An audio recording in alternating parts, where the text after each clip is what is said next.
keep your job quiet," Mom hissed at dinner. I stayed silent, then landed on Forbes 30 under 30. They learned via Google the moment they realized I was gone. The explosion ripped through the Seattle morning like a scream in a silent room. I was halfway out of my black Tesla, one heel on the pavement outside NextGen Analytics' glass-fronted office, when the world turned to fire and chaos.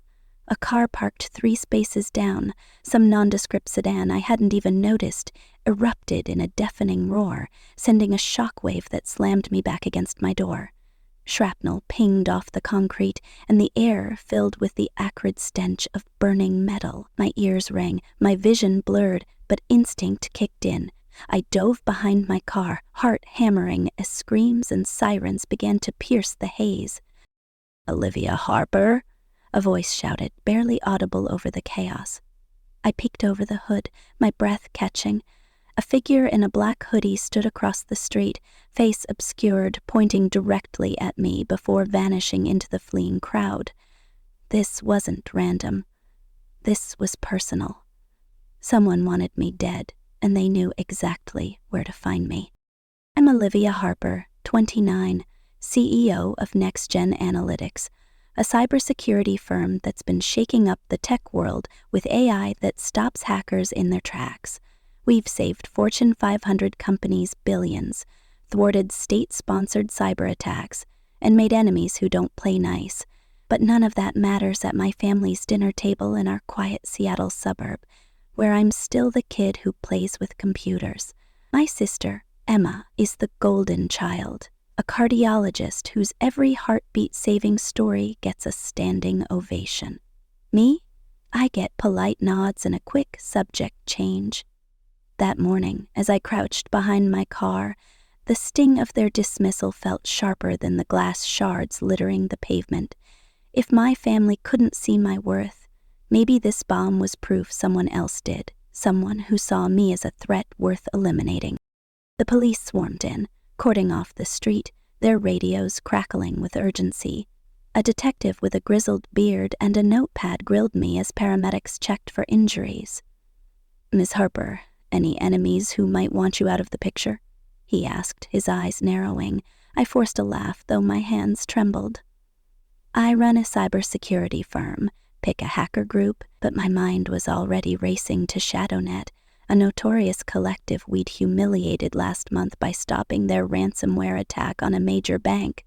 They'd leaked my personal data online days later, home address, phone number, even my gym schedule, promising consequences. Was this their move?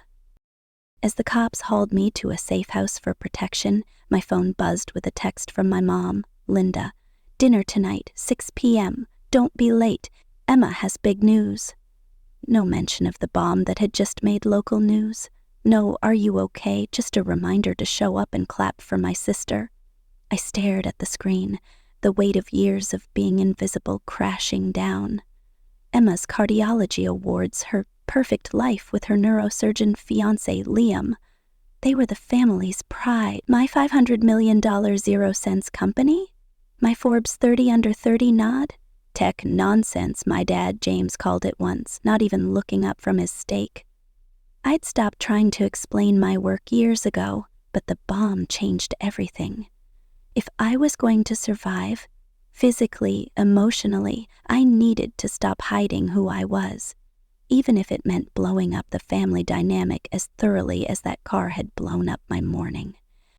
Growing up in our cedar-shingled house in Bellevue, a stone's throw from Seattle's tech giants, I was the odd one out. Mom was a school teacher, all warmth and bake sales, but she had a steel spine when it came to proper careers. Dad, a civil engineer, spent 35 years building bridges that you could touch, measure, drive across. Success to them was tangible. Stethoscopes, blueprints, lives saved. Emma got that from the cradle. At 8, she'd bandage her dolls, declaring she'd be a heart surgeon. By high school, she was volunteering at hospitals, racking up awards, her future as clear as a summer day. The family glowed with pride, sharing her dreams with neighbors, aunts, uncles, even the mailman. Me? I was the 13-year-old sneaking into the garage at midnight, hunched over our ancient Dell, teaching myself to code. I hacked our school's website, not to cause trouble, but to fix a glitch that kept crashing the library portal. When I showed Mom the sleek new interface I'd built, she patted my head. "That's cute, Liv, but focus on your grades." Dad was blunter. "Computers are a hobby, not a career." Their words stung, but I kept coding, driven by a hunger I couldn't explain. By 16, I was freelancing as a cybersecurity consultant, pulling in $10,000, 0 cents, fixing vulnerabilities for local startups. I thought that check would finally make them see me. Instead, Dad glanced at it and said, "Pocket change. Get a real job. Something with benefits." Emma's science fair trophy got a framed photo on the mantel. My check got a shrug. High school was a study in contrasts. Emma joined the pre-med club, shadowed doctors, and had her college applications to Johns Hopkins treated like a national holiday. Family dinners revolved around her latest hospital story, her MCAT scores, her destiny to save lives. I'd sit there, picking at my mashed potatoes, itching to share my own wins. Like the time I built a firewall for a local law firm that stopped a phishing scam cold, or when I earned a full-ride scholarship to MIT for computer science. When I finally blurted out the MIT news, the table went quiet. Aunt Margaret, our nosy family matriarch, frowned. "Computers? What do you even do with that?" Uncle Richard, a retired engineer who should have known better, chuckled. "Build video games?" Emma, ever the diplomat, jumped in with a story about her ER rotation, and just like that, I was invisible again. I learned to swallow my pride, to keep my victories small and silent. At MIT, I threw myself into the deep end, interning at a cybersecurity startup during my sophomore year. We stopped a data breach that could have tanked a major retailer, and my boss, a 30-year-old prodigy named Alex, called me indispensable. For the first time I felt seen, but back home my stories about encryption protocols and zero-day exploits fell flat. Mom's eyes glazed over. Dad changed the subject to Emma's latest patient, a kid with a heart defect she'd helped diagnose. Emma's stories had drama, heroes, stakes. Mine? They were too technical, Mom said once, not unkindly. I timed it once. Emma could hold the family's attention for 25 minutes with one hospital anecdote. My best update? A patent I'd filed for a new AI algorithm. Got 2 minutes before Uncle Richard asked about the Seahawks. The pattern cemented itself after college. Emma graduated from Johns Hopkins, landed a residency at Seattle General, and the family threw a party that rivaled a wedding. My MIT graduation, summa cum laude with a job offer from a cybersecurity firm, got a perfunctory dinner at Olive Garden. "That's nice, Liv," Mom said, already pivoting to Emma's new research grant. I moved on, co-founding Next Gen Analytics at 25 with Alex, who'd become my mentor and friend. Our AI-driven platform could detect cyber threats in milliseconds, a game-changer for banks, hospitals, even governments. By 27, we'd secured $50 million, 0 cents in funding, and protected clients from billions in potential losses. TechCrunch called us the future of cybersecurity. Forbes wanted me for their 30 under 30, but at home, I was still the kid who did something with computers. The car bomb wasn't my first brush with danger. 3 weeks earlier, ShadowNet had leaked my personal info online after we'd blocked their attack on a Fortune 500 bank. My address, my routines, even my coffee order. Everything was out there, a digital scarlet letter. I'd shrugged it off, upping my security, but the bomb was a new level of escalation. As I sat in the safe house, a sterile apartment with a view of Puget Sound, my phone kept buzzing, not with family concern, but with work crises. My COO, Rachel, texted about a boardroom mutiny brewing. A rival exec, Greg Carson, was accusing me of mismanaging our $50 million 0 cents war chest, rallying investors to oust me. He's got half the board spooked, Rachel warned. You need to shut this down, Liv. I rubbed my temples, the weight of the day pressing down. The bomb, ShadowNet, Greg's coup attempt. It was all connected, wasn't it? Someone wanted Next Gen weakened, and I was the lightning rod. I thought of the family dinner looming that evening, Mom's text still burning in my mind. Emma's big news would be the star as always, maybe a promotion, maybe another award. I'd be expected to smile, nod, and keep my mouth shut about the bomb, the coup, the fact that my company was saving the world one firewall at a time. The injustice of it churned in my gut. I'd spent years dimming my light to avoid outshining Emma, but the bomb had lit a fuse inside me. I wasn't just fighting for my company anymore. I was fighting for my right to be seen.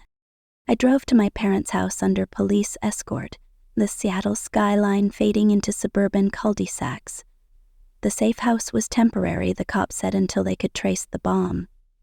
My mind kept replaying that hooded figure, their finger pointed like a gun. Was it ShadowNet, a competitor, or something bigger?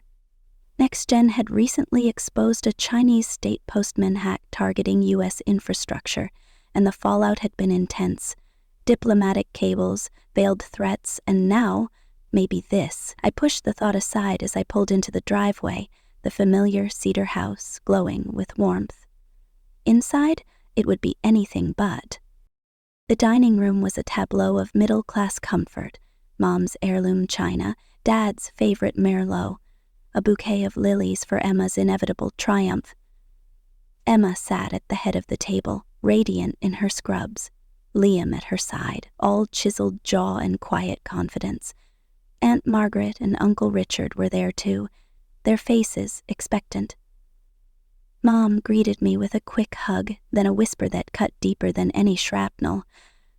Don't steal Emma's thunder tonight, Liv. This is her moment. I froze, the words a slap.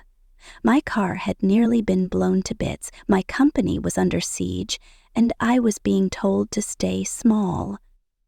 I nodded, swallowing the bile, and took my seat. Emma's news was predictably spectacular. She'd won the American Heart Association's Young Investigator Award, a national honor that came with a $500,000 0-cents research grant. The table erupted. Dad's proud grin, Mom's teary eyes, Aunt Margaret's, "That's our girl!" Even Liam, usually reserved, gave a toast about Emma's life-saving genius. I clapped along, my smile practiced, but my mind was elsewhere. The bomb, the hooded figure, Greg's coup, and the Forbes email I'd gotten that morning, confirming my spot on their 30 under 30 list. I'd hidden it, like I'd hidden every win since high school, because Mom's whisper wasn't new, it was the rule. Emma shines. Olivia fades. As dessert was served, Mom's famous blackberry cobbler. Uncle Richard turned to me, his tone patronizing. So, Liv, still playing with computers? The table chuckled, a familiar jab. I gripped my fork, the urge to scream rising. My company was valued at $500 million. We'd stopped cyber attacks that could have crashed economies, and I just survived a car bomb.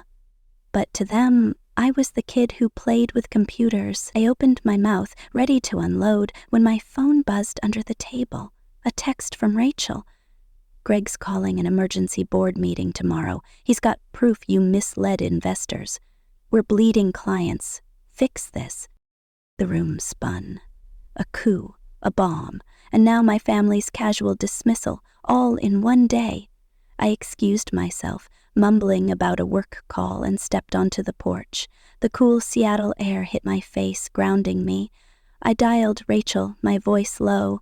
"What proof does Greg have?" She hesitated. "Forged emails, Liv. They make it look like you hid losses. It's bad." I cursed under my breath. Greg wasn't just a rival. He was a snake, and someone was feeding him ammunition. ShadowNet? A mole in Next Gen? The stakes were higher than I'd thought. Back inside, the family was still toasting Emma. I slipped into my seat, my silence heavier than ever. Mom caught my eye, her brow furrowing. "Everything okay, Liv?" she asked, more out of habit than concern. I nodded, the lie automatic. But as I watched Emma bask in their adoration, something snapped. I'd survived a bomb. I was fighting for my company, my life. I didn't need their approval. I needed to survive. And yet, the ache of their indifference was a wound that wouldn't close. I drove home that night, police tailing me, my mind a war zone. The bomb was just the beginning. Someone wanted Next Gen destroyed, and they were coming for me next. But I wasn't the invisible kid anymore. I was Olivia Harper, and I was done hiding. The Seattle rain was relentless, hammering the roof of my temporary safe house like a warning drum. I sat on a stiff couch in a nondescript apartment overlooking Puget Sound, my laptop glowing with Next Gen Analytics dashboard. The numbers were staggering.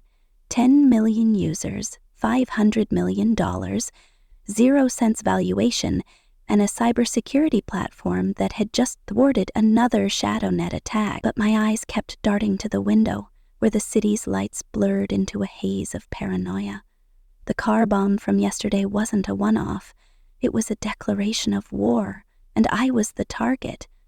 My phone buzzed, pulling me from my thoughts. A text from Rachel, my COO. "Greg's board meeting is in 12 hours. He's got new evidence to sink you. Call me." I cursed under my breath.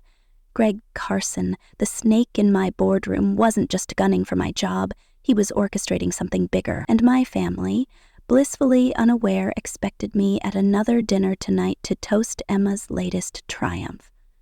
The irony was bitter. I was fighting for my life, my company, and they still thought I played with computers. I'm Olivia Harper, 29, CEO of Next Gen Analytics, a cybersecurity firm that's rewriting the rules of digital defense. We've stopped hackers who could have crashed economies, saved banks billions, and pissed off some very dangerous people. But at home, in our Bellevue suburb, I'm the invisible sister overshadowed by Emma, the cardiologist who can do no wrong. Last night, Mom whispered, "Don't steal Emma's thunder," as if my survival of a car bomb was less noteworthy than Emma's American Heart Association award. I've hidden my wins. $300 million 0 cents in funding, a Forbes 30 under 30 nod, because they never cared. But the bomb, Greg's coup, and that hooded figure pointing at me changed everything. I wasn't just fighting for recognition anymore. I was fighting to stay alive. The safe house felt like a cage, its beige walls closing in. The cops had insisted I stay here until they traced the bomb, but I wasn't built to hide. I opened my laptop, pulling up the encrypted file I'd been obsessing over, a partial transcript from ShadowNet's dark web chatter, intercepted by our AI. The words were chilling. Harper's too close, neutralized before Tokyo. Tokyo was next week, where I was set to keynote a global tech summit. Neutralize.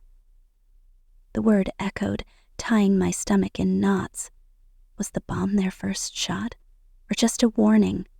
My fingers hovered over the keyboard, itching to dig deeper, when a knock at the door made me jump. "Miss Harper, it's Detective Malone," a gruff voice called. I checked the peephole, confirming his grizzled beard, and let him in. "Got a lead on the bomb," Malone said, tossing a grainy photo onto the coffee table. It showed the hooded figure from yesterday, face still obscured, slipping into an alley near my office. "Recognize this guy?" I shook my head, my pulse quickening. "We think he's tied to ShadowNet," Malone continued. "And we found something else. A drone rigged with malware downed near your office last night. It was targeting Next Gen's servers." My blood ran cold.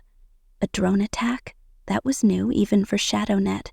"They're escalating," I said, more to myself than him. Malone nodded. "Stay low, Harper. These guys don't miss twice." He left, and I locked the door, my mind racing. A bomb, a drone, and now Greg's coup. The pieces were connecting, but the picture was still blurry. Someone inside NextGen was feeding ShadowNet intel. I could feel it. I called Rachel, my voice tight. "What's Greg's new evidence?" She sighed, her tone grim. "He's got a whistleblower, Liv. Claims our AI was hacked, exposing client data. It's a lie, but he's got forged logs that look real. Clients are panicking. 3 pulled contracts today."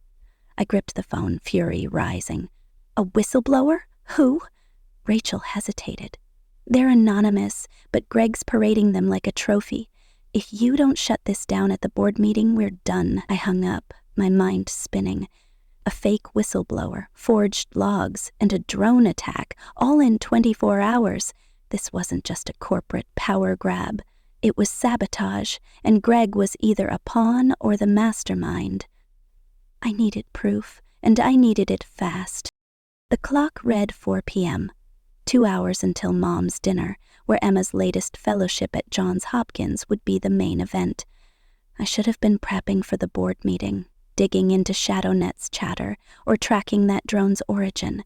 Instead, I was pulling on a jacket, steeling myself for another night of being invisible. The police escort drove me to Bellevue, the rain-slicked streets reflecting my mood. As we pulled into my parents' driveway, my phone buzzed again. An email from Forbes confirming my 30 under 30 photo shoot next week. I deleted it, the thrill drowned by dread. What good was a magazine cover when my company was bleeding and my life was on the line? Inside the dining room was a shrine to Emma. A banner read, "Congratulations, Dr. Harper," in gold letters, and the table groaned with Mom's pot roast, Dad's favorite Merlot, and a cake shaped like a stethoscope. Emma glowed, her auburn hair swept up, Liam at her side, all Ivy League polish. Aunt Margaret and Uncle Richard flanked them, already toasting Emma's fellowship. Mom hugged me, her smile fleeting. "You're late, Liv," she said, then lowered her voice. "Emma's news is big. Don't make this about you." The words hit like a slap, sharper than last night's whisper. I nodded, my jaw tight, and took my seat, the weight of the bomb, the drone, and Greg's betrayal pressing down. Emma stood, her voice warm but practiced.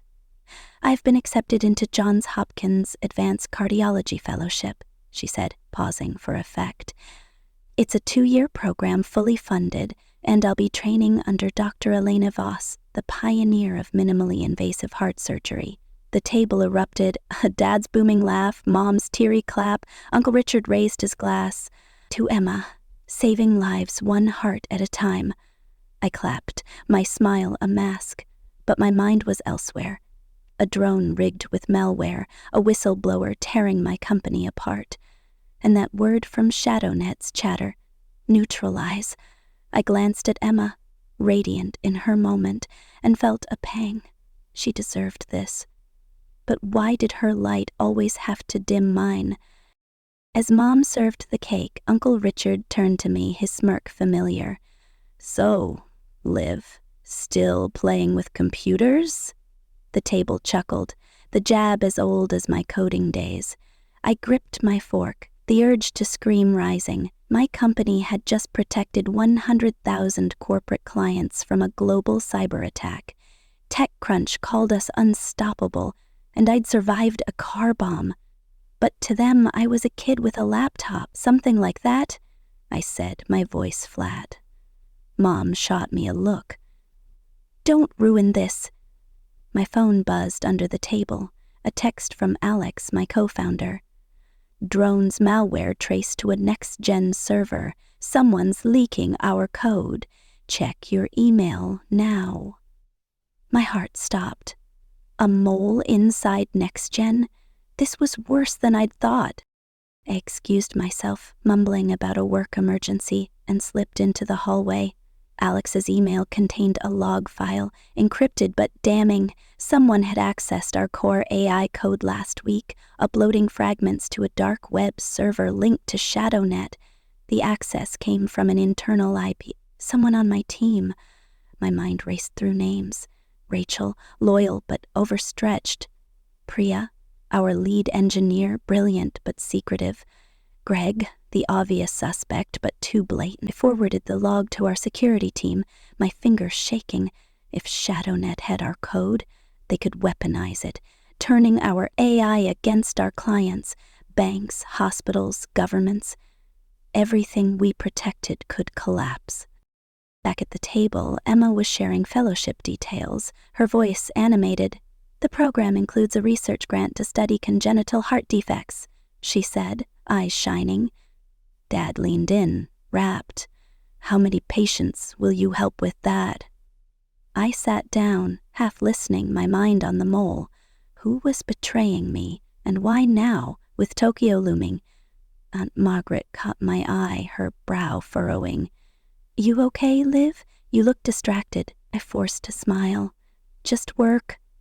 She nodded, but her gaze lingered, suspicious. Mom changed the subject, gushing about Emma's mentor, Dr. Voss. The disconnect was surreal. My sister's academic win was a family triumph, while my company's survival hung by a thread. Dinner dragged on, the cake growing soggy, the Merlot bottle emptying. I played my role, asking Emma about her fellowship, but my phone kept buzzing. Updates from Alex, alerts from our security team. The drone's malware had tried to breach our servers again, failing only because of a last-second patch. ShadowNet was relentless, and the mole was giving them an edge. I glanced at my family, laughing over Liam's story about a brain surgery gone wrong, and felt a chasm widen. They didn't know about the bomb, the drone, the mole. They didn't care. And yet, their dismissal fueled me. If I was going to save NextGen, I'd do it despite them. As we cleared the table, Mom pulled me aside, her voice low. "Liv, you were quiet tonight. What's going on?" I hesitated, the truth clawing at my throat. I could tell her about the bomb, the drone, the board meeting, but her eyes were already drifting back to Emma, her real concern. "Just busy," I said, the lie automatic. She nodded, satisfied, and returned to the kitchen. I grabbed my coat, ready to leave, when my phone rang. Rachel's name flashed. "Liv, it's bad," she said, her voice shaking. "Greg's whistleblower just went public. They're claiming you ignored a security flaw that exposed client data. It's all over Bloomberg. Clients are pulling out left and right." My knees buckled. "Public? Who is it?" Rachel's pause was agonizing. "They're still anonymous, but Greg's pushing for a congressional hearing. He says NextGen's a national security risk." I leaned against the wall, the world tilting. A congressional hearing? Greg wasn't just after my job. He was trying to bury NextGen, and with a mole leaking our code, ShadowNet could strike at any moment. I thought of Tokyo, the keynote where I'd unveil our new AI module. Neutralize before Tokyo. The words loomed, a deadline written in blood.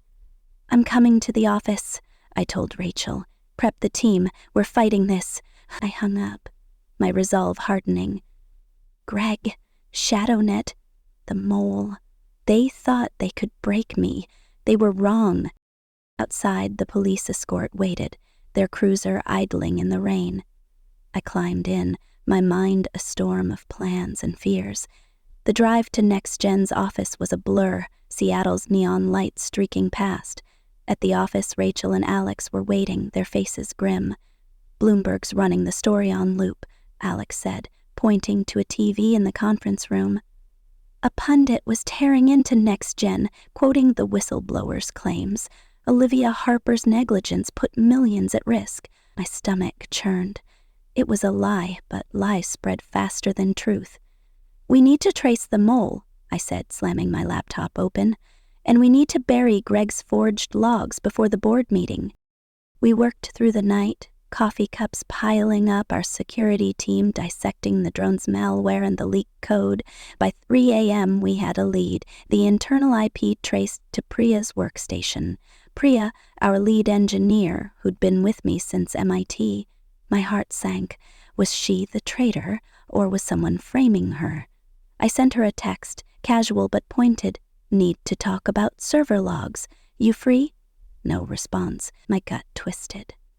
If Priya was the mole, ShadowNet had everything they needed to cripple us. If she wasn't, someone was playing a dangerous game. At 5 a.m., my phone buzzed with a new alert. Our AI had intercepted another ShadowNet message. Package secured. Harper's next move is Tokyo. End it there. Package? My mind flashed to the drone, the bomb, the hooded figure. Were they planning something bigger? I forwarded the message to Malone, my hands shaking. Tokyo was 6 days away. 6 days to unmask the mole, stop Greg, and survive whatever ShadowNet had planned. I looked at Rachel and Alex, their faces etched with exhaustion but resolve. We're not losing this, I said, my voice steady. Next Gen's bigger than me, bigger than them. Let's move. The board meeting loomed at 8 a.m., a make-or-break moment. I showered in the office gym, pulling on a blazer to hide the circles under my eyes. As I prepped my defense, my phone buzzed again. A voicemail from Emma, her voice soft. Liv, you seemed off at dinner. Call me, okay? I'm worried. I stared at the screen, a flicker of warmth breaking through the chaos. Emma had noticed. For the first time, she'd seen me, but I couldn't call back. Not yet. Not until I'd saved Next Gen. The boardroom was a battlefield. Greg sat at the head, his smirk oozing confidence, flanked by 2 investors who'd already turned on me. The whistleblower's forged logs were projected on the screen, accusing me of hiding a security flaw. Clients had pulled $200 million 0 cents in contracts overnight, and the stock was tanking. Olivia's leadership is a liability, Greg said, his voice smooth. We need stability, not scandals. I stood, my heart pounding but my voice ice cold. Greg's evidence is a fabrication, I said, clicking to a slide showing our AI's clean logs. Someone's leaking our code to ShadowNet, and these forgeries are part of their playbook. I'm not the problem. I'm the one stopping it. The room erupted, investors shouting, Greg's face reddening. I laid out the drone attack, the bomb, the intercepted chatter.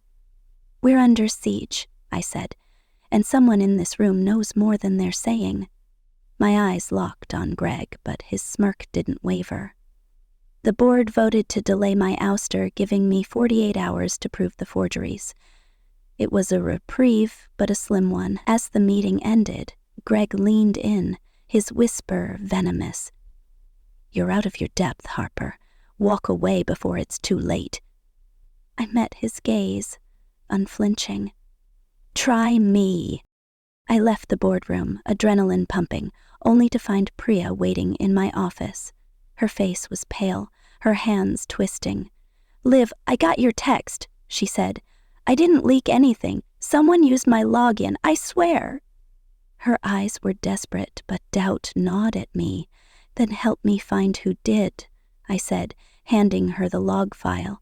Because if we don't... Next Gen's finished. She nodded, but as she left, my phone buzzed with a new message. An anonymous sender. Encrypted. Check Greg's offshore accounts. Follow the money. My breath caught. Was this a trap, or the key to unmasking the mole? That night, I skipped another family dinner, citing work. Mom texted, disappointed. Emma's sharing fellowship photos. You should be here. I ignored it, diving into Greg's financials with our forensic team. What we found was explosive. $2 million, 0 cents in payments from a shell company linked to a Chinese tech conglomerate. One we'd exposed for hacking U.S. infrastructure. Greg was dirty, but was he the mole or a pawn? I sent the evidence to Malone, my mind racing to Tokyo. ShadowNet's package was out there and I was running out of time. The next morning I flew to Tokyo under tight security, the summit my chance to unveil Next Gen's new AI module. But as the plane touched down, my phone lit up with a news alert. Next Gen CEO Olivia Harper to testify in congressional hearing on national security breach. Greg's smear campaign had hit overdrive, framing NextGen as a traitor. The hearing was in 5 days, right after my keynote. I gripped my armrest, the stakes crystallizing. Tokyo wasn't just a speech. It was a trap, and ShadowNet was waiting. At the summit, the air crackled with anticipation. Tech giants, government officials, and media packed the hall. I stepped onto the stage, my heart pounding, the drone attack and bomb vivid in my mind. As I launched into NextGen's vision, a red laser dot appeared on my chest. The crowd gasped, security lunging forward, but I kept talking, my voice steady. "We're here to protect the future," I said, staring into the darkness, "and no one, not hackers, not traitors, will stop us." The dot vanished, the threat retreating, but the message was clear. ShadowNet was here. Backstage, I collapsed into a chair, adrenaline crashing. Rachel called, her voice frantic. "Liv, they found the mole! It's not Priya, it's Greg's assistant, Lena. She's been feeding ShadowNet for months." My relief was short-lived. Lena was arrested, but Greg was still free, and the congressional hearing loomed. I boarded my flight home, clutching the anonymous tip about Greg's accounts. In Seattle, I met Malone, handing over the evidence. "This ties Greg to the Chinese," I said. "But there's more.